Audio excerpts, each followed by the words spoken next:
तेरे जान तो बाद तेरियां गल्लां कीतियां जाण, ऐसी कमाई तू करके जानी है। और ये कमाई गुरु नानक साहब पातशाह जी के घर ने सानू करन दी जाच सिखाई। तो गुरु के प्यार वालिओ, आपसी मतभेद भुलाओ, पिंडां 'च वैर घटाओ जिन्ने घटाए जा सकते। असी बड़े अजीब है साडा माहौल। असी कई बार पिंडां दे विच आंढ गुआंढ बोलते नहीं, किसी नाल गल नहीं करते, तो बस मरने परने ते जाने। जदों कोई मर जाता है, किते कोई माड़ा मोटा जन्म होंदा, फिर असी कवा लैंदे भी होर भाई की हाल है, तो उहदे तो बाद फिर सालां बधी असी गल नहीं करते। मतभेद घटाओ अपने थोड़े थोड़े। काहदा रौला है? अपनी खानी है, अपनी करनी है, कोई किसी दी खांदा नहीं है इत्थे। फिर वैर काहदे ने? फिर नफरतां काहदियां ने? फिर साड़े काहदे ने? जदों अपनी अपनी करके खानी है, अपनी अपनी करके ही साडा गुजारा होना है, तो फिर सानू ये नफरतां भुला के सानू पिंड दे वीरां भैणां नूं रल मिल के रहना चाहिए, ते रल मिल के अपने बारे, अपने पिंड बारे सोचना चाहिए। यही सोच गुरु नानक साहब जी तुहानूं देण आए सन। तुहाडे पुरखियां ने, तुहाडे वड वडेरियां ने, जिन्हां नूं अज तुसीं गुरु दी गोद विच बह के याद करदे हो ना, उन्हां वड वडेरियां ने रोटी घट खाधी है, उन्हां ने तन ते कपड़े नहीं स्वादले पाए। इतिहास ने जदों उन्हां दा जिक्र कीता है ना, तां हैरान हो जाईदा उन्हां दा इतिहास पढ़दे आ। गुरु नानक दा घर कहंदा आओ तुहानूं उन्हां इतिहास दे पन्नियां नाल, कदी उन्हां इतिहास दे वाकिया नूं याद करके वेखिओ। साडे पुरखे घोड़ियां दीयां काठियां ते रातां गुजारदे रहे ने, पर महिला च रहण वालियां दी नींद उठदी रही है उन्हां करके। वड्डे वड्डे राज भाग दे मालक बंदे घोड़ियां दी काठियां वालियां तो तरफदे रहे ने। छोलियां दी मुठ नूं बदाम कहण वाली कौम ने, ਜਿਹੜੇ अपने घरां च बदामां दी खुराक खांदे सन, ਉਹ भी रात ਨੂੰ सोचते सन कि छोलियां दी मुठ खाण वाली कौम ने दुनिया ਨੂੰ आजाद कर देना। ये दुनिया के अंदरों गुलामी का जूड़ा सदा वास्ते खत्म कर देंगे। ये ना आप गुलाम रहणगे, ना इन्होंने गुलाम किसी को रहन देना है। कलगियां वाले बापू धन गुरु नानक साहब पातशाह जी वेख आण के तेरी कौम अज किड्डी वड्डी गुलाम है। कोई नशियां दा गुलाम, कोई जातवाद के कोड़ का गुलाम, कोई इत्थे अमीरी ते गरीबी का गुलाम, कोई इत्थे ईरखा का गुलाम, कोई इत्थे नशियां का गुलाम, कोई इत्थे लीडरां का गुलाम, कोई इत्थे चौंकियां भरन वालियां का गुलाम। ये आजाद कित्थे रह गए? पिंड विच कोई एक बंदा आजाद सोच वाला नहीं लभदा। अज एक बंदा सारे पिंड विचों आजाद सोच का लभना होवे। आजाद सोच का अर्थ है जिहड़ा गुरु नानक तो अकल लैके अपने पिंड नूं सवारन वास्ते लक बन लै। एक पिंड विचों एक ही लभ जाए तो मैनूं लगदा है दुनिया की तकदीर बदली जा सकती है, क्योंकि कल्ला बाबा नानक तुरिया सी उहने भारत का नक्शा बदल के रखा। बड़े बंदे अज कहते हैं लोग नहीं सुनते। ऐ ही है ना, तुसीं किसी सियाणे बंदियां नाल गल करो ना, अगले कहते जी सुनदा कौन है। जदों बाबा नानक तुरिया सी उदों किहड़ा सुनदे सी लोग। अच्छा, कई एक राय साडी ये होंदी है मैं कल्ला की करा। असीं आम करके बहुत कहने मेरे कल्ले दे करन नाल की होएगा। तो मैनूं दस्सिओ तुहाडा बापू जदों तुरिया सी ते किन्ने क जणे तुरे सन? कल्ला ही तुरिया ना बाबा नानक, नाल भाई मरदाना हो गया। ते भाई गुरदास जी ने लिखा एक बाबा अकाल रूप, कल्ला ही, इक्को ही, 15 20 50 नहीं तुरे हो। एक बाबा अकाल रूप, दूजा रबाबी मरदाना, ते दूजा नाल तुरिया रबाबी मरदाना। दो व्यक्तियां ने भारत के कोने कोने में जाके इत्थों के सिस्टम नूं चेंज करके रखता। अज तो 550 साल पहला जदों किसी मीडिया ने कवर नहीं सी करना, उन्होंने जदों किसी अखबार च नहीं सी लगना कि अज बाबा नानक हरिद्वार गया तो उत्थे जाके आ गल कही है बाबे नानक ने। जिहड़ी गल मेरे बापू ने हरिद्वार जाके कही है, जे इहो गल उन्हें किसी होर बंदे नूं दसनी है तो जगन्नाथपुरी जी आप ही जाना पैना, उत्थे मीडिया च नहीं जानी गल। ते अज 21वीं सदी च रहण वाले पंजाब के लोगों असीं कहने आ कल्ले की करिए, मेरे कल्ले दे कीतियां की हुंदा है। ते जदों कोई कहंदा ना मेरे कल्ले दे कीतियां की हुंदा है, ते मैं कहना तूं 550 साल के इतिहास ते मिट्टी पा रिहा। तूं अपने गुरु नूं चेते कर, तेरा बापू भी 550 साल पहला कल्ला ही तुरिया सी। काफले ही कल्लियां दे हुंदे ने। ਹਜ਼ੂਮਾਂ ਭੀੜਾਂ ਕਦੀ ਸਿਸਟਮ ਨਹੀਂ ਬਦਲਦੀਆਂ ਹੁੰਦੀਆਂ। ਭੀੜਾਂ ਤਾਂ ਭੀੜਾਂ ਹੀ ਹੁੰਦੀਆਂ ਨੇ। ਅੱਜ ਇਹਨਾਂ ਗਾੜੀ ਭਾਲੋ, ਕੱਲ ਦੂਜਿਆਂ ਗਾੜੀ। ਭੀੜ ਦਾ ਕੀ ਹੈ? ਇਸੇ ਕਰਕੇ ਕਹਿੰਦੀ ਆ ਨਾ ਗੱਲ ਜਿਹੜੀ ਬਾਣੀ 'ਚ ਕਿਹਾ ਬਾਬੇ ਨੇ, ਰੱਖੇ ਰੱਖਣ ਹਾਰ ਆਪ ਉਬਾਰੀਅਨ, ਗੁਰ ਕੀ ਪੈਰੀ ਪਾਏ ਕਾਜ ਸਵਾਰੀਅਨ, ਹੋਵਾ ਆਪ ਦਿਆਲ ਮਨੋ ਨਾ ਵਿਸਾਰਿਅਨ। ਮਨੋ ਨਹੀਂ ਭੁੱਲਣੀ ਗੱਲ। ਤਾਂ ਹੀ ਗੁਰੂ ਸਾਹਿਬ ਜੀ ਨੇ ਕਿਹਾ ਨਾ, ਮੈਨੂੰ ਕਰਨ ਦੇ ਲਾਇਕ ਸੱਚੇ ਪਾਤਸ਼ਾਹ ਜੀ ਤੁਸੀਂ ਬਣਾਏ। ਰੋਜ਼ ਸ਼ਾਮ ਨੂੰ ਤੁਸੀਂ ਪੜ੍ਹਦੇ ਹੋ। ਕਿੰਨੇ ਪਿਆਰੇ ਸ਼ਬਦ ਨੇ ਮਹਾਰਾਜ ਸੱਚੇ ਪਾਤਸ਼ਾਹ ਜੀ ਦੇ। ਤੇਰਾ ਕੀਤਾ ਜਾਤੋ ਨਾਹੀ। ਮਹਾਰਾਜ ਤੇਰੀਆਂ ਕਰਨੀਆਂ ਦਾ ਮੁੱਲ ਕੌਣ ਪਾਵੇ? ਕਿਉਂ ਨਹੀਂ ਪਾਇਆ ਜਾ ਸਕਦਾ? ਕਿਉਂਕਿ ਤੇਰਾ ਕੀਤਾ ਜਾਤੋ ਨਾਹੀ, ਮੈਨੂੰ ਜੋਗ ਕੀਤੋਈ। ਮੈਨੂੰ ਤੂੰ ਇਸ ਦੇ ਜੋਗ ਬਣਾ ਦਿੱਤਾ ਆ। ਮੈਂ ਇਕੱਲਾ ਵੀ ਬਹੁਤ ਕੁਝ ਕਰ ਸਕਦਾ, ਪਰ ਬਸ ਭਾਈ ਸਾਹਿਬ ਦੀ ਡਿਊਟੀ ਲੱਗੀ ਹੈ। ਉਹਨਾਂ ਨੇ ਸੋਦਰ ਸਾਹਿਬ ਦਾ ਪਾਠ ਕਰਨਾ ਹੈ, ਰਹਿਰਾਜ ਸਾਹਿਬ ਦਾ ਪਾਠ ਕਰਨਾ ਹੈ। ਅਸੀਂ ਇੰਨਾ ਹੀ ਪੁੱਛਣਾ ਵੀ ਬਾਬਾ ਜੀ ਪਾਠ ਕਿਉਂ ਨਹੀਂ ਕੀਤਾ? ਜੇ ਸਪੀਕਰ 'ਚ ਆਵਾਜ਼ ਨਾ ਆਵੇ, ਅਸੀਂ ਇਹ ਥੋੜੀ ਸੁਣਨਾ ਹੈ ਵੀ ਮਹਾਰਾਜ ਇਹਦੇ 'ਚ ਤਾਂ ਇਹ ਕਹਿ ਰਹੇ ਨੇ। ਧੰਨਵਾਦ ਨੇ ਤੇਰੇ ਅਕਾਲ ਪੁਰਖ ਵਾਹਿਗੁਰੂ ਮਾਲਕ ਜੀ, ਸ਼ੁਕਰ ਹੈ ਤੇਰਾ ਕੀਤਾ ਜਾਤੋ ਨਾਹੀ, ਮੈਨੂੰ ਜੋ ਕੀਤੋਈ। ਮੈਂ ਨਿਰਗੁਣ ਆਰੇ ਕੋ ਗੁਣ ਨਾਹੀ, ਆਪੇ ਤਰਸ ਪਿਓਈ। ਤਰਸ ਪਿਆ ਮਿਹਰਾਮਤ ਹੋਈ, ਸਤਿਗੁਰ ਸੱਜਣ ਮਿਲਿਆ, ਨਾਨਕ ਨਾਮ ਮਿਲੇ ਤਾਂ ਜੀਵਾ, ਤਨ ਮਨ ਥੀਵੈ ਹਰਿਆ। ਸੋ ਗੁਰੂ ਕੇ ਪਿਆਰ ਵਾਲਿਓ, ਬਾਣੀ ਦੇ ਇਹਨਾਂ ਸਿਧਾਂਤਕ ਵਿਚਾਰਾਂ ਨੂੰ ਜਿੰਨਾ ਚਿਰ ਨਹੀਂ ਸਮਝਾਂਗੇ ਸਾਨੂੰ ਨਹੀਂ ਪਤਾ ਲੱਗਣਾ। ਸ਼ਬਦ ਕਿੱਡੇ ਪਿਆਰੇ ਗੁਰੂ ਸਾਹਿਬ ਜੀ ਦੇ ਜਿਹੜੇ ਮੈਂ ਤੁਹਾਡੇ ਨਾਲ ਸਾਂਝੇ ਕਰਦਾ ਸਾਂ। ਗੁਰੂ ਅਮਰਦਾਸ ਜੀ ਦੇ ਕਿੱਡੇ ਗਜ਼ਬ ਬੋਲ ਨੇ। ਹੁਣ ਇਹ ਫੈਸਲਾ ਕਰ ਲਿਓ, ਇਹ ਚੇਤੇ ਰੱਖਿਓ ਗੱਲਾਂ। ਸਾਕਤ ਨਾਲੋਂ ਸੂਰ ਚੰਗਾ ਹੈ, ਕਿਉਂਕਿ ਪਿੰਡ ਦੇ ਭਲੇ ਲਈ ਸੋਚਦਾ ਹੈ। ਜਿਹੜੇ ਲੋਕ ਆਪਣੇ ਪਿੰਡ ਦਾ ਭਲਾ ਨਹੀਂ ਕਰ ਸਕਦੇ, ਗੁਰੂ ਨਾਨਕ ਦੀ ਨਿਗਾਹ ਵਿੱਚ ਉਹ ਸੂਰ ਵਰਗੇ ਹਨ। ਉਹ ਗੁਰੂ ਨਾਨਕ ਦੀ ਨਿਗਾਹ ਵਿੱਚ ਸੂਰ ਵਰਗੇ ਹਨ। ਇਹਦੇ ਤੋਂ ਉੱਪਰ ਚਲੇ ਜਾਓ, ਜਿਹੜੇ ਲੋਕ ਆਪਣੇ ਇਲਾਕੇ ਦਾ ਭਲਾ ਨਹੀਂ ਕਰ ਸਕਦੇ, ਤੁਸੀਂ ਅੰਦਾਜ਼ਾ ਲਾਓ ਭਲਾ, ਜੇ ਇਲਾਕੇ ਦਾ ਡੀਸੀ ਸਿਆਣਾ ਹੋ ਜਾਏ ਤੇ ਇਲਾਕੇ 'ਚ ਕੋਈ ਨਸ਼ਾ ਕਰ ਸਕਦਾ ਭਲਾ? ਸਵਾਲ ਹੀ ਪੈਦਾ ਨਹੀਂ ਹੁੰਦਾ। ਚਿੜੀ ਨੂੰ ਪਰ ਨਾ ਮਾਰਨ ਦੇਣ ਅਗਲੇ ਜੇ ਆਪਣੀ ਆਈ ਤੇ ਆ ਜਾਣ ਤਾਂ। ਚਿੜੀ ਨੂੰ ਪਰ ਨਾ ਮਾਰਨ ਦੇਣ, ਪਰ ਨਹੀਂ, ਕਿਉਂਕਿ ਮਸਲਾ ਸ਼ੌਹਰਤ ਦਾ ਤੇ ਦੌਲਤ ਦਾ ਬਣ ਗਿਆ। ਇਸ ਕਰਕੇ ਕੋਈ ਮਰਦਾ ਮਰੇ, ਕਿਸੇ ਦੇ ਘਰ ਕੀਰਨੇ ਪੈਂਦੇ ਨੇ ਪੈਣ, ਕਿਸੇ ਦੇ ਸਿਵੇ ਵੜਦੇ ਨੇ, ਮਾਂ ਦਾ ਪੁੱਤ ਉਸ ਚਿਖਾ 'ਚ ਸੜ ਰਿਹਾ, ਮਾਂ ਦੀਆਂ ਭੁੱਬਾਂ ਨਿਕਲਦੀਆਂ ਨੇ, ਨਿਕਲ। ਸਾਨੂੰ ਫਰਕ ਨਹੀਂ ਪੈਂਦਾ, ਕਿਉਂਕਿ ਸਾਨੂੰ ਵਧੀਆ ਤਨਖਾਹ ਮਿਲਦੀ ਹੈ, ਸਾਡੇ 4 ਪੈਸੇ ਬਣਦੇ ਨੇ। ਕਿਵੇਂ ਭਲਾ ਹੋ ਜਾਏਗਾ ਸਮਾਜ ਦਾ? ਤੇ ਐਸੇ ਬੰਦੇ ਜਦੋਂ ਕਿਤੇ ਧਾਰਮਿਕ ਥਾਂ ਤੇ ਜਾ ਕੇ ਮੱਥਾ ਟੇਕਦੇ ਨੇ ਨਾ, ਮੇਰਾ ਬਾਪੂ ਨਾਨਕ ਉਹਨਾਂ ਨੂੰ ਕਹਿੰਦਾ, ਸੀਸ ਨਿਵਾਏ ਕਿਆ ਥੀਓ, ਕੀ ਫਾਇਦਾ ਤੇਰੇ ਟੇਕੇ ਮੱਥੇ ਦਾ, ਕਮਲਿਆ ਇਲਾਕੇ ਦਾ ਬੇੜਾ ਗਰਕ ਕਰਕੇ ਰੱਖਦਾ ਹੈ। ਨਾ ਟੇਕਿਆ ਕਰ ਇਹਦੇ ਨਾਲੋਂ ਤੇ ਮੱਥਾ। ਪਰ ਇਹ ਗੱਲਾਂ ਕਦੇ ਵੀ ਨਹੀਂ ਹੋਣਗੀਆਂ, ਨਾ ਕੀਤੀਆਂ ਜਾਂਦੀਆਂ ਨੇ ਸਮਾਜ ਦੇ। ਮੈਂ ਕਿਹਾ ਸੀ ਧਾਰਮਿਕ ਸਿਸਟਮ ਜਿਹੜਾ, ਧਾਰਮਿਕ ਲੋਕ ਨੇ ਜਿਹੜੇ ਵਪਾਰੀ ਹੋ ਗਏ ਨੇ, ਤੇ ਉਹ ਗੱਲ ਉਹ ਬੰਦਾ ਬੋਲਦਾ ਜਿਹਦੇ ਨਾਲ ਵਪਾਰ ਨੂੰ ਫਾਇਦਾ ਹੋਵੇ, ਵਪਾਰ ਨੂੰ ਨੁਕਸਾਨ ਨਾ ਹੋਵੇ। ਤੇ ਮੇਰੇ ਵਰਗੇ ਬੰਦੇ ਵੀ ਤੇ ਕਹਿੰਦੇ ਨੇ ਵਪਾਰ ਥੋੜੀ ਡਾਊਨ ਪਾ ਲੈਣਾ, ਆਪਣਾ ਕਾਰੋਬਾਰ ਥੋੜੀ ਖਤਮ ਕਰ ਲੈਣਾ। ਇਸ ਕਰਕੇ ਆਪਣੇ ਵਪਾਰ ਨੂੰ ਵੀ ਫਾਇਦਾ ਹੋਣਾ ਚਾਹੀਦਾ। ਅਸੀਂ ਹਰ ਇੱਕ ਚੀਜ਼ ਨੂੰ ਵਪਾਰ ਦੀ ਜਗ੍ਹਾ ਨਾਲ, ਕਿੰਨੀ ਗਜ਼ਬ ਬਾਤ ਹੈ।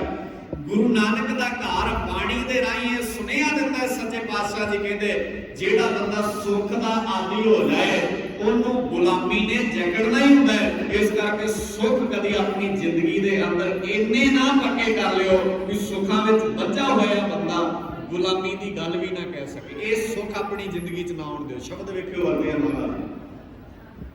ਮਹਾਰਾਜ ਕਹਿੰਦੇ, ਦੁੱਖ ਦਾਰੂ ਦੁੱਖ ਰੋਗ ਹੈ। ਦੁੱਖ ਦਾਰੂ ਹੈ ਤੇ ਸੁੱਖ ਰੋਗ। ਅੱਜ ਅਸੀਂ ਕਿਉਂ ਨਹੀਂ ਬੋਲਦੇ? ਸਾਨੂੰ ਪਤਾ ਨਹੀਂ ਕਿਤੇ ਸਮਾਜ ਵਿੱਚ ਕੀ ਕੁਝ ਹੋ ਰਿਹਾ, ਪਰ ਦੁੱਖਾਂ ਤੋਂ ਡਰ ਲੱਗਦਾ। ਬੰਦਾ ਸੋਚਦਾ ਵੀ ਕੋਈ ਦੁੱਖ ਹੀ ਨਾ ਆ ਜਾਏ ਮੇਰੇ ਬੋਲਣ ਕਰਕੇ, ਕਿਤੇ ਮੈਨੂੰ ਮੁਸੀਬਤ ਦਾ ਸਾਹਮਣਾ ਹੀ ਨਾ ਕਰਨਾ ਪੈ ਜਾਏ। ਇਸ ਕਰਕੇ ਉਹਨਾਂ ਦੁੱਖਾਂ ਤੋਂ ਡਰਦਿਆਂ ਨੇ ਅਸੀਂ ਉਸ ਬਿਮਾਰੀ ਨੂੰ, ਸੁੱਖ ਨੂੰ ਰੋਗ ਬਣਾ ਕੇ ਆਪਣੀ ਜ਼ਿੰਦਗੀ ਦਾ ਹਿੱਸਾ ਬਣਾ ਲਿਆ। ਤੇ ਮਹਾਰਾਜ ਸੱਚੇ ਪਾਤਸ਼ਾਹ ਜੀ ਕਹਿੰਦੇ, ਤੂੰ ਆਪ ਵੀ ਸਮਾਜ ਦੇ ਵਿੱਚ ਕਰਪਟ ਹੋਇਆ ਤੇ ਤੂੰ ਬਾਕੀ ਸਮਾਜ ਨੂੰ ਵੀ ਕਰਪਟ ਕਰ ਦੇਣਾ। सो इसलिए गुरु के प्यार वालिओ, सुखां नूं रोग ना बन दिओ, रल के बहण की आदत पाओ। एक गुजारिश तुहाडे चरनां 'च हथ जोड़ के करदा, गुरु नानक दा कुकर होने के नाते ये मन लिओ मेरी, अपने पिंड के सारे वीर रल मिल के हफ्ते महीने बाद एक बार गुरुद्वारे जरूर बैठा करो। वैसे तो संगरांद वाले दिन असीं आउणे आ, पर गल फिर वो है कि संगरांद वाले दिन अपने घरों भांडियां दे विच दाणे पा लिआउने आ। हो सकता है इत्थे होर रिवाज होवे, अलग अलग इलाकिਆਂ ਦੇ रिवाज हुंदे ने। ਅਸੀਂ ਭਾਂਡੇ ਦੇ ਵਿੱਚ ਆਪਣੇ ਘਰੋਂ ਇੱਕ ਬਰਤਨ ਵਿੱਚ ਦਾਣੇ ਪਾ ਕੇ ਲਿਆਉਂਦੇ ਆ, ਗੁਰਦੁਆਰੇ ਉਹ ਦਾਣੇ ਪਾ ਜਾਂਦੇ ਆ ਤੇ ਗੁਰਦੁਆਰੇ ਉਹ ਦੇਗ ਪਵਾ ਕੇ ਭਾਂਡੇ 'ਚ ਲੈ ਜਾਂਦੇ ਆ ਤੇ ਖਾਲੀ ਲਿਆਉਂਦੇ ਆ ਤੇ ਖਾਲੀ ਲੈ ਜਾਂਦੇ ਆ, ਇਹਦੇ ਤੇ ਪਾਉਂਦੇ ਹੀ ਕੁਛ ਨਹੀਂ ਆ। ਗੁਰਦੁਆਰੇ ਇਹਦੇ 'ਚ ਥੋੜੀ ਪਵਾ ਕੇ ਖੜਦੇ ਆ ਕੁਝ। ਤੁਸੀਂ ਘਰ ਜਾ ਕੇ ਆਪਣੇ ਜਿਹੜੇ ਮੈਂਬਰ ਘਰ ਰਹਿ ਗਏ ਹੁੰਦੇ ਨੇ, ਤੁਸੀਂ ਉਹਨਾਂ ਨੂੰ ਜਾ ਕੇ ਕੋਈ ਗੁਰੂ ਦੀ ਗੱਲ ਥੋੜੀ ਦੱਸਦੇ ਆ। ਦਾਣੇ ਪਾ ਲਿਆਉਂਦੇ ਆ, ਇੱਥੋਂ ਦੇਗ ਲੈ ਜਾਂਦੇ ਆ ਤੇ ਇਹ ਦੇਗ ਜਾ ਕੇ ਉਹਨਾਂ ਨੂੰ ਵੰਡ ਦਿੰਦੇ ਆ। ਉਹ ਦੇਗ ਛਕ ਕੇ ਮਾਲਕ ਦਾ ਸ਼ੁਕਰ ਕਰ ਲੈਂਦੇ ਨੇ ਵੀ ਚਲੋ ਨਹੀਂ ਵੀ ਗਏ ਸੰਗਰਾਂਦ ਵਾਲੇ ਦਿਨ, ਸਾਡੀ ਹਾਜ਼ਰੀ ਲੱਗ ਗਈ ਕਿਉਂਕਿ ਬੇਬੇ ਜਾ ਹੀ ਹੈ, ਦਾਣੇ ਪਾ ਹੀ ਹੈ ਤੇ ਦੇਗ ਲੈ ਆਈ ਹੈ। ਕਿਵੇਂ ਭਲਾ ਹੋ ਜਾਏਗਾ ਸਾਡਾ? ਕਿਵੇਂ ਬਦਲੂ ਸਮਾਜ? ਕਿਵੇਂ ਖੂਬਸੂਰਤੀਆਂ ਆਉਣਗੀਆਂ ਸਮਾਜ ਵਿੱਚ? अपील है रल के बैठिया करो। तो साडे पंजाबियां नूं भाउणा बहुत सौखा है। वैसे एडी वड्डी गल नहीं भी ये बहिंदे नहीं, भाउणे बहुत सौखे ने पर भा के रखने बहुत औखे ने। ये 10 15 20 इकट्ठे हो जाण ना एक थां ते इन्हां नूं संभालना बहुत औखा है।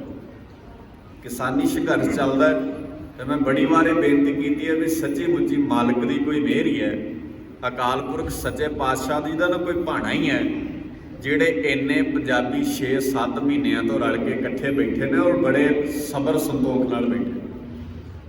ਗੁਰੂ ਨਾਨਕ ਸਾਹਿਬ ਆਪ ਹੀ ਵਿਚਰਦੇ ਨੇ ਉੱਥੇ ਤਾਂ ਬੈਠੇ ਨੇ, ਔਰ ਉੱਥੇ ਬੱਚਾ ਬਜ਼ੁਰਗ ਨੌਜਵਾਨ ਵੀਰ ਭੈਣਾਂ ਸਾਰੇ ਹੀ ਇੰਨੇ ਸਿਆਣੇ ਨੇ ਨਾ ਜਿਹੜਾ ਰਹਿ ਰੱਬ ਦਾ ਨਾਮ। ਔਰ ਇਹ ਜਾਚ ਵੀ ਸੱਚੇ ਪਾਤਸ਼ਾਹ ਜੀ ਸਿਖਾ ਦਿੰਦੇ ਨੇ।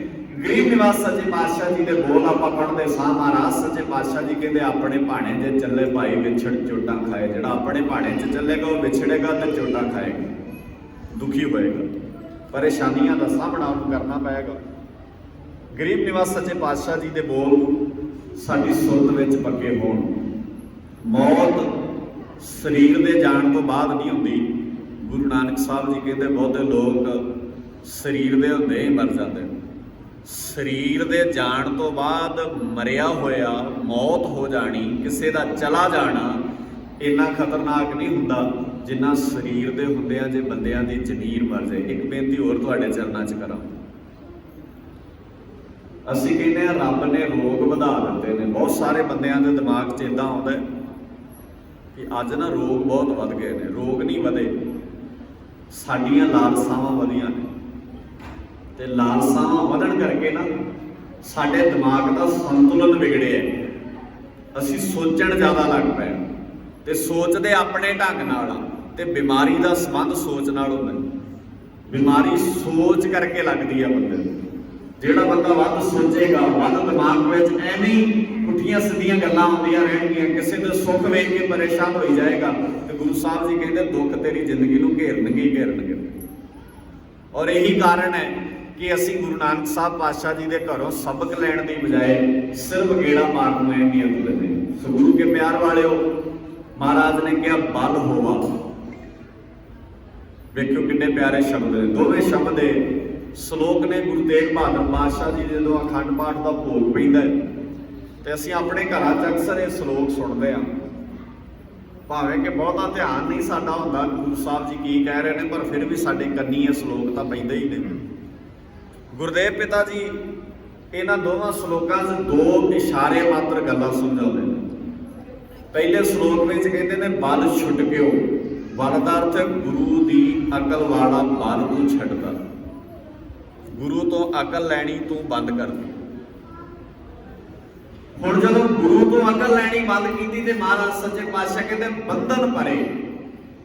ਗੁਰੂ ਵਾਲੀ ਅਕਲ ਜ਼ਿੰਦਗੀ 'ਚੋਂ ਨਿਕਲ ਗਈ ਤੇ ਬੰਧਨਾਂ ਨੇ ਤੇਰੀ ਜ਼ਿੰਦਗੀ 'ਚ ਥਾਂ ਲੈ ਲਈ। ਬੰਧਨ ਭਰੇ। ਤੇ ਜੇ ਗੁਰੂ ਵਾਲੀ ਅਕਲ ਨੂੰ ਛੱਡ ਕੇ ਬੰਧਨ, ਮੁਸੀਬਤਾਂ, ਔਂਕੜਾਂ, ਪ੍ਰੋਬਲਮ ਜਿਹੜੀਆਂ ਨੇ ਉਹ ਤੇਰੀ ਜ਼ਿੰਦਗੀ ਵਿੱਚ ਆ ਗਈਆਂ ਤੇ ਸੱਚੇ ਪਾਤਸ਼ਾਹ ਕਹਿੰਦੇ ਕਛੁ ਨਾ ਹੋਤ ਉਪਾਏ, ਹੋਰ ਕੋਈ ਉਪਾਅ ਨਹੀਂ ਇਹਨਾਂ ਤੋਂ ਖਹਿੜਾ ਛਡਾਉਣ ਦਾ। ਬੜੇ ਉਪਾਅ ਕਰਦੇ ਨੇ ਬੰਦੇ, ਕਿਤੇ ਉਹ ਪਾਣੀ ਕਰਾ ਕੇ ਲਿਆਉਂਦੇ ਨੇ, ਕਿਤੇ ਉਹ ਲਾਚੀਆਂ ਕਰਾ ਕੇ ਲਿਆਉਂਦੇ ਨੇ, ਕਿਤੇ ਉਹ ਸਵਾਹ ਦੀਆਂ ਪੁੜੀਆਂ ਲਿਆਉਂਦੇ ਨੇ ਵੀ ਕੋਈ ਕਰ ਦਿਓ ਉਪਾਅ ਇਹਦਾ। ਮਹਾਰਾਜ ਕਹਿੰਦੇ ਹੈ ਹੀ ਨਹੀਂ ਉਪਾਅ ਕੋਈ ਹੋਰ। ਹੁਣ ਗੱਲ ਤੇ ਹੈ ਕਿ ਜੇ ਮਹਾਰਾਜ ਨਾਲ ਸਾਡਾ ਰਿਸ਼ਤਾ ਹੋਵੇ ਕੋਈ, ਅਸੀਂ ਤੇ ਗੁਰੂ ਗ੍ਰੰਥ ਸਾਹਿਬ ਪਾਤਸ਼ਾਹ ਜੀ ਨੂੰ ਸਮਝਦੇ ਹੀ ਨਹੀਂ ਇਸ ਢੰਗ ਨਾਲ, ਫਿਰ ਧਿਆਨ ਨਾਲ ਸਮਝਿਓ।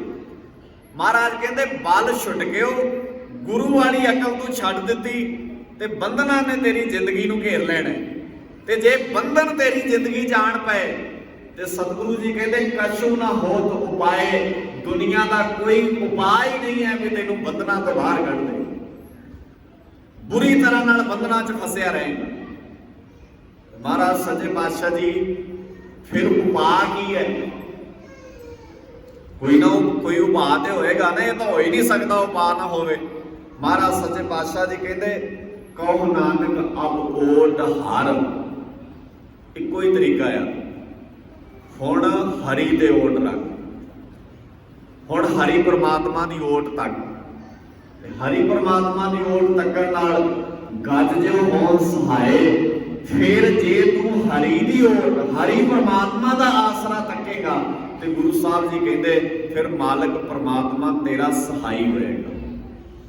ਅਸੀਂ ਕਹਿੰਦੇ ਆ ਪਤਾ ਨਹੀਂ ਰੱਬ ਨੂੰ ਵੀ ਸ਼ਾਇਦ ਸਾਡਾ ਚੇਤਾ ਭੁੱਲ ਗਿਆ। ਇੱਕ ਆਮ ਸ਼ਬਦ ਸਾਡੇ ਪਿੰਡਾਂ ਵਾਲਿਆਂ ਦੇ ਨਾ ਬਹੁਤ ਜ਼ੁਬਾਨ ਤੇ ਚੜਿਆ, ਜਿਹੜੇ ਬੰਦੇ ਥੋੜੇ ਦੁਖੀ ਹੋਣਗੇ ਨਾ ਕਹਿੰਦੇ ਰੱਬ ਨੂੰ ਵੀ ਸ਼ਾਇਦ ਸਾਡਾ ਚੇਤਾ ਭੁੱਲ ਗਿਆ।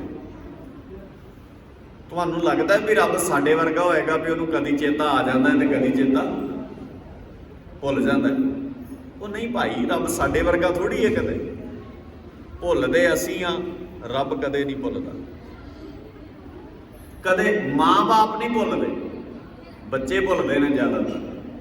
ਵੈਸੇ ਅੱਜ ਦੇ ਯੁੱਗ ਵਿੱਚ ਤਾਂ ਖੈਰ ਇਹ ਵੀ ਗੱਲ ਕਹਿਣੀ ਬਹੁਤੀ ਸੌਖੀ ਨਹੀਂ ਹੈ। ਅੱਜ ਕੱਲ੍ਹ ਤਾਂ ਮਾਂ-ਬਾਪ ਵੀ ਭੁੱਲਦੇ ਨੇ। ਅੱਜ ਤਾਂ ਅਜੀਬ ਜਿਹੀ ਸਮਾਜ ਹੈ। ਅਸੀਂ ਬਹੁਤ ਸਾਰੀ ਦੁਨੀਆ ਦੇ ਰੰਗ ਵੇਖਦੇ ਹਾਂ ਔਰ ਬੜੇ ਅਜੀਬ ਤਰ੍ਹਾਂ ਦੇ ਸਮਾਜ ਦੇ ਰੰਗ ਨੇ। ਖੈਰ ਮੈਂ ਇਸ ਬੰਨੇ ਬਹੁਤਾ ਨਾ ਜਾਵਾਂ। ਗਰੀਬ ਨਿਵਾਸ ਸੱਚੇ ਪਾਤਸ਼ਾਹ ਜੀ ਰਹਿਮਤ ਕਰਦੇ, ਕਹਿੰਦੇ ਜਿਹੜਾ ਪਿਤਾ ਹੈ ਨਾ, ਜਿਹੜਾ ਅਕਾਲ ਪੁਰਖ ਵਾਹਿਗੁਰੂ ਹੈ ਨਾ, ਉਹ ਨਹੀਂ ਭੁੱਲਦਾ। ਭੁੱਲਦੇ ਨੇ ਬੱਚੇ, ਮਾਪੇ ਨਹੀਂ ਭੁੱਲਦੇ ਹੁੰਦੇ। ਬਹੁਤ ਛੇਤੀ, ਬਹੁਤ ਘੱਟ ਹੁੰਦਾ ਹੈ। ਤੁਸੀਂ ਵੇਖੋ ਬਿਰਧ ਆਸ਼ਰਮਾਂ ਦੇ ਵਿੱਚ ਬਿਰਧ ਜ਼ਿਆਦਾ ਨੇ ਤੇ ਨੌਜਵਾਨਾਂ ਲਈ ਕੋਈ ਆਸ਼ਰਮ ਨਹੀਂ ਬਣਿਆ ਵੀ ਜਿੱਥੋਂ ਮਾਪਿਆਂ ਨੇ ਨੌਜਵਾਨਾਂ ਨੂੰ ਕੱਢਿਆ ਹੋਵੇ ਤੇ ਉੱਥੇ ਨੌਜਵਾਨ ਮਿਲਦੇ ਹੋਣ। ਐਸਾ ਨਹੀਂ ਹੈ, ਬਹੁਤ ਘੱਟ ਹੈ। ਇਹ ਨਹੀਂ ਵੀ ਬਿਲਕੁਲ ਐਗਜ਼ਾਮਪਲ ਹੀ ਨਹੀਂ ਮਿਲ ਸਕਦੀ। ਕੋਈ ਵੀਰ ਕਹਿ ਸਕਦਾ ਵੀ ਫਲਾਣੇ ਥਾਂ ਤੇ ਮਾਪਿਆਂ ਨੇ ਵੀ ਪੁੱਤ ਕੱਢਿਆ, ਐਸਾ ਵੀ ਹੁੰਦਾ ਹੈ, ਪਰ ਉਹਦੇ ਪਿੱਛੇ ਵੀ ਕਾਰਨ ਹੋ ਸਕਦੇ ਨੇ ਕੋਈ। ਪਰ ਬਿਰਧ ਆਸ਼ਰਮਾਂ ਦੇ ਵਿੱਚ ਬਜ਼ੁਰਗ ਬਹੁਤ ਰੋਲਦੇ ਨੇ ਤੇ ਭੁੱਲਦੇ ਹਮੇਸ਼ਾ ਬੱਚੇ ਨੇ, ਮਾਪੇ ਨਹੀਂ ਭੁੱਲਦੇ। ਅਸੀਂ ਭੁੱਲਦੇ ਆ, ਰੱਬ ਨਹੀਂ ਭੁੱਲਦਾ। ਗੁਰੂ ਗ੍ਰੰਥ ਸਾਹਿਬ ਦੀ ਬਾਣੀ ਵਿੱਚੋਂ ਵੀ ਪ੍ਰਮਾਣ ਲੈ ਲੈਂਦੇ ਆ, ਬਾਣੀ ਦਾ ਫੈਸਲਾ ਬਾਣੀ ਵਿੱਚੋਂ ਲੈਂਦੇ ਆ।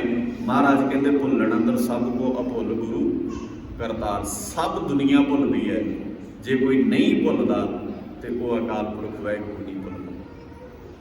ਉਹਨੇ ਸਾਨੂੰ ਭੁੱਲਣਾ ਨਹੀਂ ਤੇ ਨਾ ਅੱਜ ਤੱਕ ਕਦੇ ਕਿਸੇ ਨੂੰ ਭੁੱਲਿਆ ਹੈ। ਹੁਣ ਜੇ ਕਿਤੇ ਕੋਈ ਗੱਲ ਹੈ ਇਸ ਤਰ੍ਹਾਂ ਦੀ ਤੇ ਉਹ ਸਾਡੀ ਮੁਸ਼ਕਲ ਹੈ ਔਰ ਇਹਦੇ ਤੇ ਬਹੁਤ ਡਿਟੇਲ ਨਾਲ ਸਮਝਣਾ ਪੈਂਦਾ ਹੈ ਗੱਲਾਂ ਨੂੰ। ਜਿਹੜੇ ਲੋਕ ਕਹਿੰਦੇ ਨੇ ਸਾਡੀ ਕਿਸਮਤ ਹੀ ਐ ਲਿਖੀ ਹੈ, ਕਿਸਮਤ ਨਹੀਂ ਐ ਲਿਖੀ। ਜਿਹੜਾ ਬੰਦਾ 500 ਰੁਪਈਆ ਦਿਹਾੜੀ ਕਰਦਾ ਹੈ ਨਾ, ਉਹ 200 ਦਾ ਨਸ਼ਾ ਕਰ ਜਾਂਦਾ ਹੈ। ਬੱਚੇ ਚੰਗੇ ਸਕੂਲ ਪੜਾਉਂਦਾ ਨਹੀਂ, ਸਿਸਟਮ ਹੈ ਨਹੀਂ ਜਿਹੜਾ ਸਾਡੇ ਬੱਚਿਆਂ ਨੂੰ ਡਿਵੈਲਪ ਕਰ ਸਕੇ। ਬੱਚਿਆਂ ਦਾ ਭਵਿੱਖ ਉਹਦੇ ਦਿਮਾਗ ਵਿੱਚ ਨਹੀਂ ਹੁੰਦਾ, ਇਸ ਕਰਕੇ ਬੱਚੇ ਵੀ ਹੌਲੀ ਹੌਲੀ ਫਿਰ ਉਸੇ ਰਾਹ ਤੇ ਪੈ ਜਾਂਦੇ ਨੇ ਤੇ ਸਾਰੀ ਜ਼ਿੰਦਗੀ, ਸਾਰਾ ਸੰਸਾਰ ਐਂ ਹੀ ਕੰਮ ਕਰਦਾ ਹੈ। ਤੋ ਅਸੀਂ ਆਪਣੇ ਆਪ 'ਚ ਆਪ ਫੈਸਲੇ ਕਰਨੇ ਹੁੰਦੇ ਨੇ ਨਾ ਸਾਰੀਆਂ ਚੀਜ਼ਾਂ ਦੇ ਵੀ ਠੀਕ ਤੇ ਗਲਤ ਕਿਵੇਂ ਕਰਨਾ ਹੈ। ਉਹਦਾ ਹੱਲ ਕਿਹਦੇ ਕੋਲ ਹੈ? ਸਾਡੇ ਕੋਲ ਹੈ ਕਿ ਕਿਸੇ ਹੋਰ ਕੋਲ ਹੈ? ਮਹਾਰਾਜ ਸੱਚੇ ਪਾਤਸ਼ਾਹ ਜੀ ਕਹਿੰਦੇ ਪਏ ਹੋਏ ਬੰਧਨ ਆਪ ਕੱਢਣੇ ਨੇ ਤੇ ਬੰਧਨ ਉਦੋਂ ਪੈਂਦੇ ਨੇ ਜਦੋਂ ਗੁਰੂ ਸਾਹਿਬ ਦੀ ਅਕਲ ਨਹੀਂ ਹੁੰਦੀ ਸਾਡੇ ਕੋਲ। ਗੁਰੂ ਸਾਹਿਬ ਜੀ ਦੀ ਅਕਲ ਹੋਵੇ, ਜਿਨ੍ਹਾਂ ਕੋਲ ਗੁਰੂ ਸਾਹਿਬ ਜੀ ਦੀ ਅਕਲ ਹੁੰਦੀ ਹੈ, ਜਿਹੜੇ ਗੁਰੂ ਕੋਲੋਂ ਅਕਲ ਲੈਂਦੇ ਨੇ, ਉਹ ਘੱਟ ਸਹੂਲਤਾਂ ਨਾਲ ਵੀ ਸੌਖੇ ਹੋ ਲੈਂਦੇ ਨੇ। ਕੋਈ ਗੱਲ ਨਹੀਂ, ਇਕਾਗਰਤਾ ਬਣਾ ਕੇ ਰੱਖਿਓ। ਜਿਹੜੇ ਬੰਦਿਆਂ ਦੇ ਕੋਲ ਗੁਰੂ ਸਾਹਿਬ ਜੀ ਦੀ ਅਕਲ ਹੁੰਦੀ ਹੈ, ਉਹ ਘੱਟ ਸਹੂਲਤਾਂ ਨਾਲ ਵੀ ਸੁਖਾਲੇ ਰਹਿੰਦੇ ਨੇ ਤੇ ਜਿਹੜੇ ਬੰਦਿਆਂ ਕੋਲ ਗੁਰੂ ਦੀ ਅਕਲ ਨਹੀਂ ਹੁੰਦੀ, ਉਹਨਾਂ ਕੋਲ ਸਹੂਲਤਾਂ ਜ਼ਿਆਦਾ ਹੁੰਦੀਆਂ ਨੇ, ਫਿਰ ਵੀ ਉਹ ਗੁਲਾਮ ਹੀ ਹੁੰਦੇ ਨੇ। ਫਿਰ ਵੀ ਉਹਨਾਂ ਦੇ ਕੋਲ ਗੁਲਾਮੀ ਰਹਿੰਦੀ ਹੈ। ਇਸ ਲਈ ਗੁਰੂ ਕੋਲੋਂ ਅਕਲ ਲਈਏ ਤਾਂ ਕਿ ਅਸੀਂ ਘੱਟ ਸਹੂਲਤਾਂ ਨਾਲ ਵੀ ਸੌਖੇ ਹੋ ਸਕੀਏ। ਔਰੰਗਜ਼ੇਬ ਕੋਲ ਸਹੂਲਤਾਂ ਬਹੁਤ ਨੇ, ਪਰ ਸੁੱਖ ਕਲਗੀਆਂ ਵਾਲੇ ਕੋਲ ਬਹੁਤ ਹੈ। ਹੁਣ ਸਹੂਲਤਾਂ ਦਾ ਮੁਕਾਬਲਾ ਤਾਂ ਨਹੀਂ ਨਾ ਕਰ ਸਕਦੇ ਆਪਾਂ। ਕਿੱਥੇ ਔਰੰਗਜ਼ੇਬ ਦੀਆਂ ਸਹੂਲਤਾਂ, ਕਿੱਥੇ ਕਲਗੀਆਂ ਵਾਲੇ ਦੀਆਂ। ਪਰ ਜੇ ਕਿਸੇ ਨੇ ਇਹ ਫੈਸਲਾ ਕਰਨਾ ਹੋਇਆ ਵੀ ਜ਼ਿੰਦਗੀ ਦਾ ਸੁੱਖ ਕਿਹਨੇ ਮਾਣਿਆ, ਤਾਂ ਫਿਰ ਇਹੋ ਹੀ ਲਿਖਿਆ ਜਾਏਗਾ ਕਲਗੀਆਂ ਵਾਲੇ ਨੇ ਸੁੱਖ ਮਾਣਿਆ, ਭਾਵੇਂ ਮਾਛੀਵਾੜੇ ਦਾ ਜੰਗਲ ਹੋਵੇ। ਜੰਗਲ ਮਾਛੀਵਾੜੇ ਦਾ ਹੈ, ਸੁੱਤੇ ਨੇ ਕਲਗੀਆਂ ਵਾਲੇ ਆਰਾਮ ਨਾਲ, ਤੇ ਮਹਿਲਾਂ ਵਿੱਚ ਔਰੰਗਜ਼ੇਬ ਦੀ ਨੀਂਦ ਹਰਾਮ ਹੋਈ ਪਈ ਹੈ। ਉਹਨੂੰ ਨੀਂਦ ਨਹੀਂ ਆਉਂਦੀ, ਉਹ ਤੜਫ ਰਿਹਾ।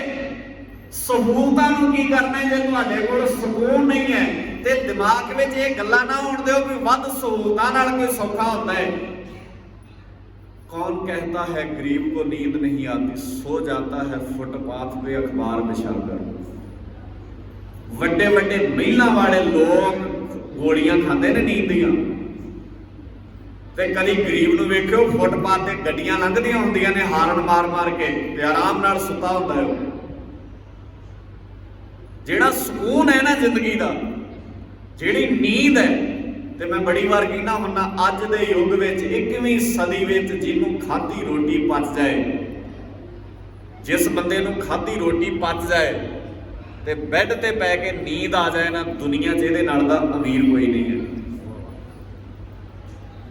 ਜਿਹੜੇ ਬੰਦੇ ਨੂੰ ਰੋਟੀ ਖਾ ਕੇ ਪਚਾਉਣ ਲਈ ਗੋਲੀ ਖਾਣੀ ਪਵੇ ਤੇ ਬੈੱਡ ਤੇ ਪੈ ਕੇ ਨੀਂਦ ਲਈ ਵੀ ਗੋਲੀ ਖਾਣੀ ਪਵੇ, ਕੀ ਕਰਨਾ ਉਹਦੀਆਂ ਸਹੂਲਤਾਂ ਨੂੰ? ਉਹਦੀ ਸਹੂਲਤ ਕਿਸੇ ਕੰਮ ਦੀ ਨਹੀਂ ਹੈ।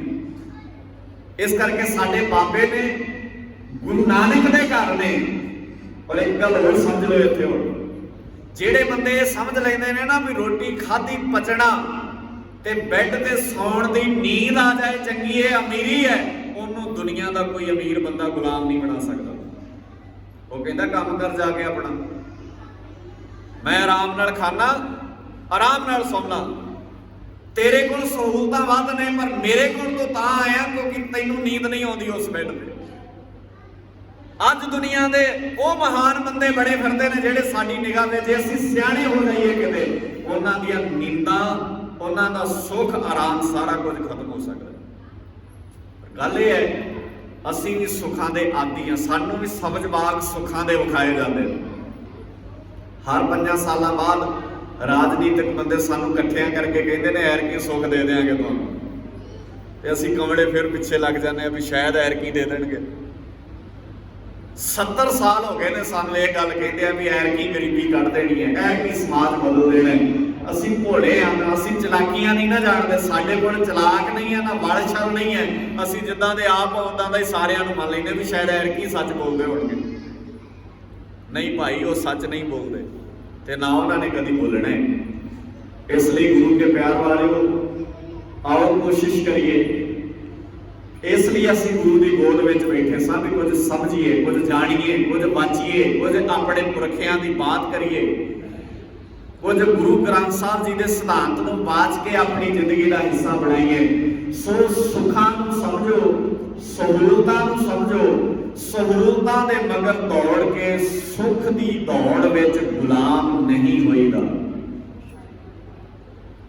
ਤੁਹਾਡੇ ਸਾਹਮਣੇ ਇਤਿਹਾਸ ਦਾ ਵਾਕਿਆ ਰੱਖਦਾ ਇੱਕ ਬੇਨਤੀ, ਛੋਟੀ ਜਿਹੀ ਇਤਿਹਾਸ ਵਿੱਚੋਂ। ਤੁਹਾਨੂੰ ਯਾਦ ਹੈ ਭਾਈ ਮਰਦਾਨਾ ਜੀ ਘਰ ਵਿੱਚ ਪਤਾ ਕਿੰਨਾ ਕੁ ਗੁਜ਼ਾਰਾ ਚੱਲਦਾ, ਸਵੇਰ ਦੀ ਖਾ ਲੈਂਦੇ ਨੇ, ਸ਼ਾਮ ਦਾ ਫਿਕਰ ਨਹੀਂ ਹੁੰਦਾ, ਸ਼ਾਮ ਨੂੰ ਫਿਰ ਖਾ ਲਾਂਗੇ, ਕੋਈ ਨਹੀਂ, ਕੋਈ ਚਿੰਤਾ ਨਹੀਂ। ਗੁਰੂ ਨਾਨਕ ਸਾਹਿਬ ਦੇ ਸਾਥੀ ਬਣ ਗਏ। ਹੁਣ ਗੁਰੂ ਨਾਨਕ ਸਾਹਿਬ ਨੇ ਇਹ ਨਹੀਂ ਕਿਹਾ ਵੀ ਦੌਲਤ ਦਿਆਂਗਾ ਤੈਨੂੰ ਮੈਂ, ਕਿਸੇ ਇਤਿਹਾਸਕਾਰ ਨੇ ਨਹੀਂ ਲਿਖਿਆ ਵੀ ਗੁਰੂ ਨਾਨਕ ਸਾਹਿਬ ਨੇ ਇਹ ਕਿਹਾ ਹੋਵੇ ਵੀ ਤੈਨੂੰ ਦੌਲਤ ਦਿਆਂਗਾ। ਗੁਰੂ ਨਾਨਕ ਸਾਹਿਬ ਜੀ ਨੇ ਇਹ ਕਿਹਾ, ਮਰਦਾਨਿਆਂ ਭੁੱਖੇ ਨਹੀਂ ਮਰਦੇ, ਆਪਾਂ ਖਾ ਕੇ ਹੀ ਸੌਵਾਂਗੇ ਬਸ। ਤੇ ਮਰਦਾਨੇ ਨੇ ਕਿਹਾ ਬਾਬਾ ਪਹਿਲਾਂ ਵੀ ਖਾ ਕੇ ਸੌਂਦੇ ਆ, ਤੇਰੇ ਨਾਲ ਵੀ ਖਾ ਕੇ ਸੌਣਾ, ਇਹਦੇ ਨਾਲ ਦਾ ਦੁਨੀਆ ਤੇ ਨਜ਼ਾਰਾ ਲੱਭਣੇ ਕਿਤੇ, ਫਿਕਰ ਹੀ ਕੋਈ ਨਹੀਂ ਬੰਦੇ। ਬਹੁਤ ਸਾਰੇ ਬੰਦੇ ਐਵੇਂ ਨਹੀਂ, ਸਾਡੇ ਪੁਰਖਿਆਂ ਨੇ ਇਤਿਹਾਸ ਦੇ ਪੰਨਿਆਂ ਤੇ ਆਪਣਾ ਨਾਮ ਸੁਨਹਿਰੀ ਅੱਖਰਾਂ 'ਚ ਲਿਖ ਕੇ, ਅੱਜ ਅਮਰੀਕਾ ਵਰਗੀਆਂ ਕੰਟਰੀਆਂ, ਅੱਜ ਆਸਟ੍ਰੇਲੀਆ ਵਰਗੀਆਂ ਕੰਟਰੀਆਂ ਜਦੋਂ ਇਤਿਹਾਸ ਲਿਖਦੀਆਂ ਨੇ, ਤੇ ਉਹ ਕਹਿੰਦੀਆਂ ਨੇ ਸਭ ਤੋਂ ਚੰਗਾ ਧਾਰਮਿਕ ਨਾਇਕ ਕਿਹੜਾ ਹੋਇਆ ਤੇ ਉਹ ਕਹਿੰਦੇ ਸਿੱਖਾਂ 'ਚ ਹੋਇਆ। ਉਹ ਕਹਿੰਦੇ ਸਭ ਤੋਂ ਵਧੀਆ ਰਾਜਨੀਤਿਕ ਸ਼ਾਸਕ ਕੌਣ ਹੋਇਆ? ਉਹ ਕਹਿੰਦੇ ਸਿੱਖਾਂ ਦਾ ਹੋਇਆ। ਉਹ ਕਹਿੰਦੇ ਸਭ ਤੋਂ ਵਧੀਆ ਦੁਨੀਆ ਦਾ ਜਰਨੈਲ ਕਿਹੜਾ ਹੋਇਆ? ਉਹ ਕਹਿੰਦੇ ਸਿੱਖਾਂ 'ਚ ਹੋਇਆ। ਕਿੱਡੀ ਅਜੀਬ ਗੱਲ ਹੈ। ਸਾਡੇ ਕੋਲ ਸਹੂਲਤਾਂ ਥੋੜੀ ਆਈਆਂ ਨੇ ਕਦੇ, ਪਰ ਅੱਜ ਦੁਨੀਆ ਦੇ ਮਹਾਨ ਸਕਾਲਰਾਂ ਨੂੰ ਜਦੋਂ ਲਿਖਣਾ ਪਿਆ, ਉਹਨਾਂ ਕਿਹਾ ਜੇ ਧਰਮ ਦੀ ਦੁਨੀਆ 'ਚ ਵੇਖਣਾ ਹੋਵੇ ਤੇ ਬਾਬੇ ਨਾਨਕ ਦਾ ਸਾਨੀ ਕੋਈ ਨਹੀਂ, ਕਲਗੀਆਂ ਵਾਲੇ ਦਾ ਸਾਨੀ ਕੋਈ ਨਹੀਂ। ਜੇ ਤੁਸੀਂ ਜਰਨੈਲਾਂ ਵਿੱਚ ਵੇਖਣਾ ਹੋਵੇ ਹਰੀ ਸਿੰਘ ਨਲੂਏ ਦਾ ਸਾਨੀ ਕੋਈ ਨਹੀਂ, ਤੇ ਜੇ ਰਾਜਿਆਂ 'ਚ ਵੇਖਣਾ ਹੋਵੇ ਤੇ ਮਹਾਰਾਜਾ ਰਣਜੀਤ ਸਿੰਘ ਬੰਦਾ ਸਿੰਘ ਬਹਾਦਰ ਦਾ ਸਾਨੀ ਕੋਈ ਨਹੀਂ। 40 ਸਾਲ ਮਹਾਰਾਜਾ ਰਣਜੀਤ ਸਿੰਘ ਨੇ ਰਾਜ ਕੀਤਾ, 40 ਸਾਲ, ਤੇ 40 ਸਾਲਾਂ ਵਿੱਚ ਸਿੱਖਾਂ ਦੇ ਰਾਜ ਵਿੱਚ ਇੱਕ ਵੀ ਗੈਰ ਸਿੱਖ ਕਿਸੇ ਬੰਦੇ ਨੂੰ ਸਜ਼ਾ ਨਹੀਂ ਦਿੱਤੀ ਗਈ। ਇਹ ਕਿੱਡੀ ਵੱਡੀ ਐਗਜ਼ਾਮਪਲ ਹੈ।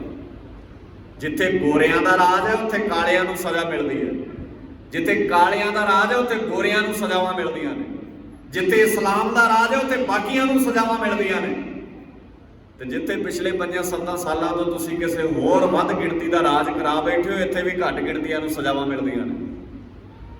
ਪਰ ਇੱਕੋ ਹੀ ਇੱਕ ਦੁਨੀਆ 'ਚ ਸਿੱਖਾਂ ਦਾ ਰਾਜ ਹੋਇਆ ਐਸਾ, ਜਿਨ੍ਹਾਂ ਨੇ 40 ਸਾਲ ਰਾਜ ਕੀਤਾ ਹੈ, ਪਰ ਕਿਸੇ ਨੂੰ ਇਸ ਕਰਕੇ ਸਜ਼ਾ ਨਹੀਂ ਦਿੱਤੀ ਕਿ ਉਹ ਸਿੱਖ ਨਹੀਂ ਸੀ। ਉਹਦਾ ਕਾਰਨ ਹੈ ਕਿ ਸਾਡੇ ਪੁਰਖਿਆਂ ਨੇ ਇਹ ਗੱਲ ਮੰਨ ਲਈ ਸੀ, ਆਉਣ ਵਾਲੇ ਸੁੱਖ ਦੇ ਬਦਲੇ ਉਸ ਵੇਲੇ ਸੁੱਖ ਸਾਹਮਣੇ ਰੱਖ ਕੇ ਤੁਹਾਨੂੰ ਕੋਈ ਗੁਲਾਮ ਨਾ ਬਣਾ ਲੈ।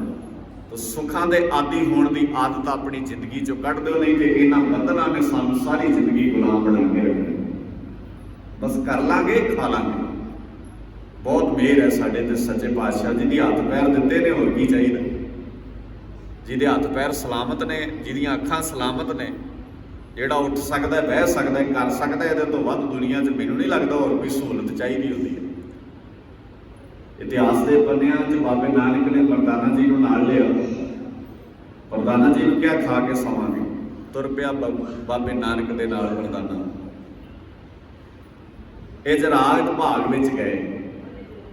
ਰਾਜੇ ਨੇ ਸੋਚਿਆ ਵੀ ਪਹਿਲਾਂ ਸੇਵਕ ਨੂੰ ਗੁਲਾਮ ਬਣਾ ਕੇ ਵੇਖਦੇ ਆ, ਕਿਉਂਕਿ ਅਕਸਰ ਜਿਹੜਾ ਨਿੱਕੀਆਂ ਧਿਰਾਂ ਨੂੰ ਗੁਲਾਮ ਬਣਾ ਲੇ, ਵੱਡੀ ਧਿਰ ਨੇ ਗੁਲਾਮ ਹੋ ਹੀ ਜਾਣਾ ਹੁੰਦਾ। ਮਰਦਾਨਾ ਜੀ ਦੇ ਸਾਹਮਣੇ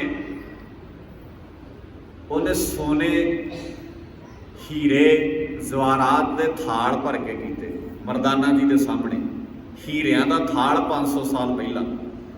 ਸੋਚ ਕੇ ਵੇਖੋ, ਸੁਪਨਾ ਜਿਹਾ ਲੱਗਦਾ ਕਈ ਵਾਰ। ਹੀਰਿਆਂ ਦਾ ਥਾਲ ਬਾਬੇ ਨਾਨਕ ਦੇ ਸੇਵਕ ਮਰਦਾਨੇ ਦੇ ਸਾਹਮਣੇ ਕੀਤਾ। ਰਾਜੇ ਨੇ ਕਿਹਾ ਇਹਦੇ ਚੋਂ ਇੱਛਾ ਜ਼ਾਹਰ ਕਰ, ਤੈਨੂੰ ਕੀ ਚਾਹੀਦਾ ਹੈ? ਮੇਰੇ ਬਾਬੇ ਨਾਨਕ ਦੇ ਸੇਵਕ ਮਰਦਾਨੇ ਨੇ ਹੱਥ ਪਾਸੇ ਕਰਕੇ ਕਿਹਾ, ਇਹਨਾਂ ਨਾਲ ਗੁਲਾਮ ਬਣਾ ਲੇਗਾ ਗੁਰੂ ਨਾਨਕ ਦੇ ਸਿੱਖ ਨੂੰ?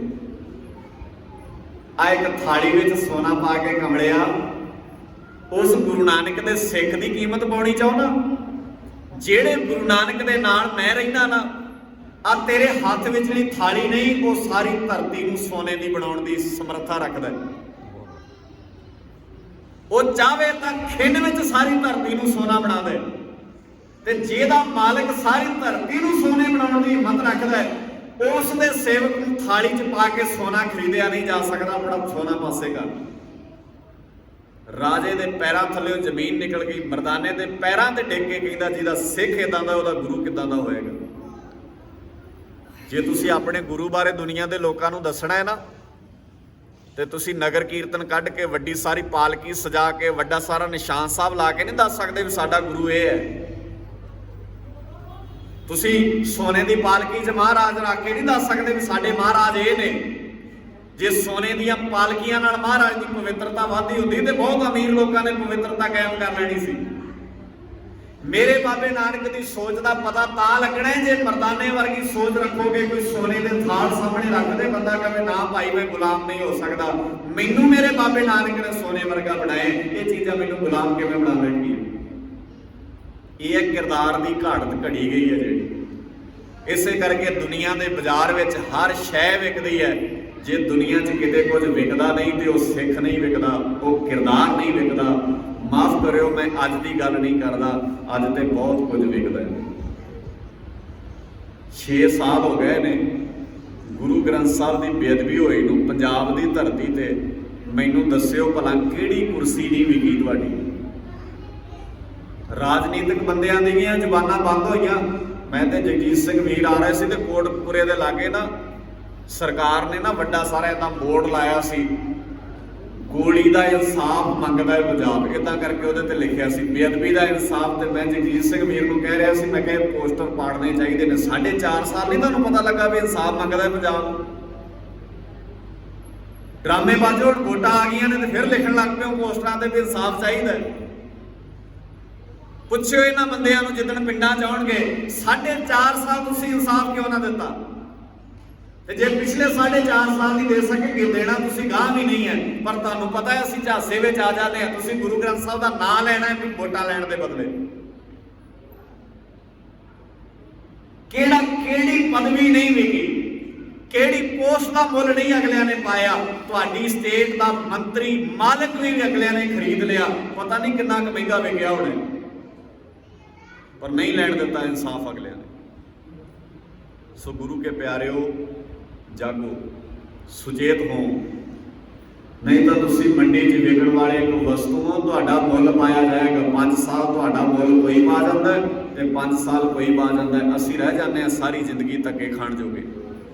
ਨਹੀਂ, ਅਸੀਂ ਆਪਣੀਆਂ ਤਸਵੀਰਾਂ ਆਪ ਲਿਖਣੀਆਂ ਹਨ। ਪੜ੍ਹਿਆ ਲਿਖਿਆ ਵਰਗ ਇਸ ਗੱਲ ਨੂੰ ਸਮਝਣ ਦੀ ਕੋਸ਼ਿਸ਼ ਕਰੇ। ਪਿੰਡਾਂ ਦੇ ਸੂਝਵਾਨ ਵੀਰੋ, ਆਓ ਆਪਸ ਵਿੱਚ ਨਫ਼ਰਤਾਂ ਸਾਡੀ ਹਾਲਤ ਇਦਾਂ ਦੀ ਹੈ। ਚਲਾਕ ਲੋਮੜੀ ਕਿਸੇ ਦਾ ਫੈਸਲਾ ਕਰਾਉਣ ਚਲੇ ਗਈ।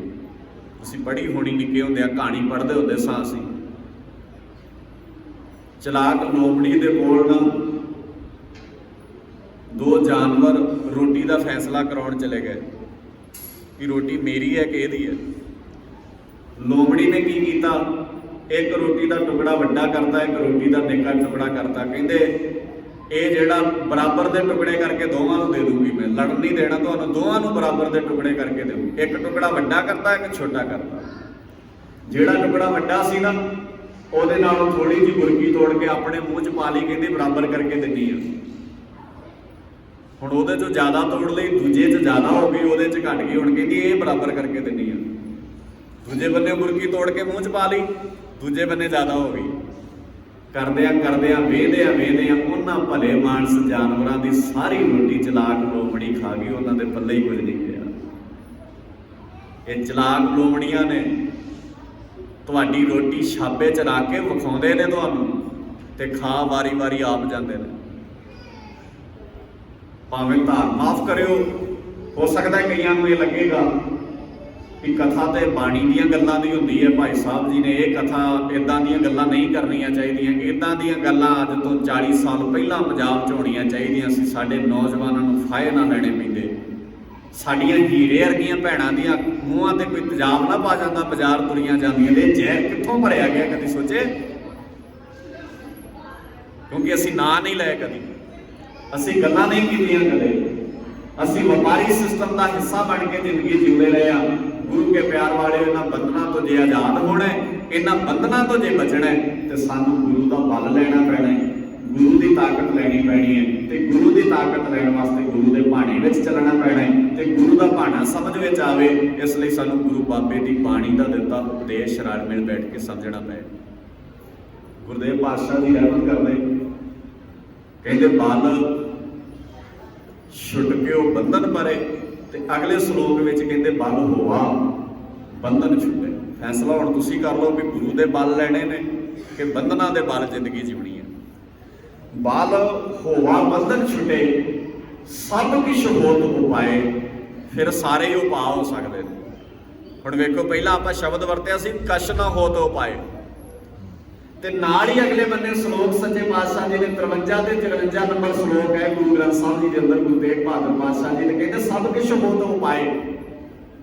ਉਪਾਅ ਹੈਗਾ ਸਾਰੀਆਂ ਚੀਜ਼ਾਂ ਦਾ, ਪਰ ਅਸੀਂ ਡਰ ਜਾਂਦੇ ਹਾਂ, ਅਸੀਂ ਭੈ-ਭੀਤ ਹੋ ਜਾਂਦੇ ਹਾਂ, ਅਸੀਂ ਉਪਾਅ ਕਰਨ ਵਾਸਤੇ ਯਤਨਸ਼ੀਲ ਨਹੀਂ ਹੁੰਦੇ। ਮਹਾਰਾਜ ਸੱਚੇ ਪਾਤਸ਼ਾਹ ਜੀ ਕਹਿੰਦੇ ਨਾਨਕ ਸਭ ਕੁਛ ਤੁਮਰੇ ਹੱਥ ਮੈਂ। ਸ਼ਬਦ ਵੇਖੋ ਬਾਣੀ 'ਚ, ਮੈਂ ਆਪਣੇ ਕੋਲੋਂ ਇੱਕ ਵੀ ਸ਼ਬਦ ਕਹਿਣ ਦੀ ਹਿੰਮਤ ਨਹੀਂ ਰੱਖਦਾ। ਮਹਾਰਾਜ ਕਹਿੰਦੇ ਸਭ ਵਿੱਚ ਤੁਮਰੇ ਹੱਥ ਮੈਂ। ਮੇਰੇ ਵੀ ਨਹੀਂ ਕਿਹਾ ਮਹਾਰਾਜ ਨੇ। ਆਮ ਕਰਕੇ ਇਹ ਹੋ ਸਕਦਾ ਮਹਾਰਾਜ ਕਹਿੰਦੇ ਮੇਰੇ ਕੋਲ ਹੈ, ਕਹਿੰਦੇ ਨਹੀਂ ਤੇਰੇ ਕੋਲ ਹੈ, ਤੂੰ ਕਰ ਫੈਸਲਾ। ਬੰਧਨਾਂ 'ਚ ਪੈਣਾ ਹੈ ਕਿ ਬੰਧਨਾਂ ਤੋਂ ਮੁਕਤ ਹੋਣਾ ਹੈ, ਹੱਥ ਤੇਰੇ ਹੈ। मैं शुरू च कहा सी कर्मां दा सौदा तेरे हत्थ है, किस्मत दा सौदा तेरे हत्थ है, रहमत गुरु दी होती है, बख्शिश गुरु दी होती है, फैसला तेरे हथ होना है। नानक सब कुछ तुमरे हाथ में, तेरे हथ विच है सारा कुछ भाई, मेरे हथ विच नहीं है। गुरु नानक साहब जी कहते तेरे हथ विच है। पर ये श्लोक कभी सुने थोड़ी ने, असीं इन्हां ते गौर असीं कभी थोड़ी कीता है। सतगुरु गरीब निवास सच्चे पातशाह जी कहते तुम ही होत सहाय, जे समाज नूं बदलना, जे दुनिया च कुछ करना है तो मेरे नाल नाल तैनूं भी सहायक होना पैना होगा। ते अगे शब्द वरते महाराज कहते जे तू संगी साथियां दा करके, जे तू साथ किसी का निभाउण करके भी ये मेरा अपना है, चल कोई नहीं, जे नुकसान भी कर देगा फिर भी मेरी धिरदा है, तो सच्चे पातशाह जी कहते संग सखा सब तज गए, कोई ना निभे साथ, निभना किसी ने भी नहीं नाल तेरे, एक भी ये जो तेरा साथ नहीं लेगा, को ना निभे साथ। कहो नानक ए विपद मैं टेक एक रघुनाथ, इक्को ते टेक रखिए, इक्के दा आसरा तकीए, समाज नूं खूबसूरत बनाइए, घरां नूं खूबसूरत बनाइए, घरां नूं स्वर्ग बनाइए। सानूं दस्सिया जांदा रहा मरण तो बाद अगे स्वर्ग मिलेगा। माफ़ करियो मैं बहुता डिटेल च नहीं जाता, बहुत कुछ ये लिए समझना चाहिए। मैं किसी होर विषय नूं तुहाडे नाल साझा कर लग पिया जिहड़ा कि जरूरी ने। अज मैं हर थां ते अपील करदा, असल में स्वर्ग ते नरक मरण तो बाद नहीं होंदे, स्वर्ग ते नरक इत्थे ही होंदे। गुरु साहब जी की बाणी ने कहा जिथे रहना उन्होंने स्वर्ग नहीं ना बना सकिया, तो ये उम्मीद ना कर भी तेनों अगे स्वर्ग मिल जूगा। जिवें पंजाबी का मुहावरा है, जिहड़े लाहौर कमले ने वो पिशौर भी कमले ही, जिन्होंने घर नहीं ना समझ आई, जिहड़ा जिन्होंने घर बोलना नहीं आया उन्होंने बाहर कित्थे आ जाने।